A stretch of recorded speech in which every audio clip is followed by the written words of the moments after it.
যুগে যুগে দেশের স্বৈরাচারের পতন হয়েছে, হবেই হবে ইনশাআল্লাহ। যে দেশের ক্ষতি করতে চাইছে, যে দেশের ক্ষতি করতেছে, যে দেশের মানুষের ক্ষতি করেছে, তাদের পতন অবশ্যই হবেই হবে ইনশাআল্লাহ। এ দেশের সম্পদ, দেশের মানুষের সম্পদ, দেশের মানুষের জীবন নিয়ে যারা ছিনিমিনি খেলবে, তাদের পতন হবেই হবে। আমরা দেশের স্বাধীনতা নিয়ে সবসময় চিন্তা করি, দেশের স্বাধীনতা অর্জনের চিন্তা করি। দেশের স্বাধীনতা অর্জন করাটা যতটুকু জরুরি, দেশের স্বাধীনতা বজায় রাখাটা তার থেকে বেশি জরুরি।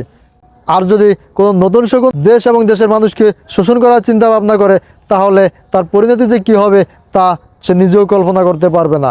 আমাদেরকে সর্বোচ্চ সতর্কতা অবলম্বন করতে হবে, যাতে করে নতুন কোনো শকুন এদেশের মানুষকে আবার নতুন করে হামলা না দেয়। এদেশের মানুষের প্রতি, দেশের প্রতি যেন নতুন করে কোনো হামলা না দেয়, সেদিকে আমাদের সর্বোচ্চ খেয়াল রাখতে হবে, সর্বোচ্চ প্রস্তুত থাকতে হবে।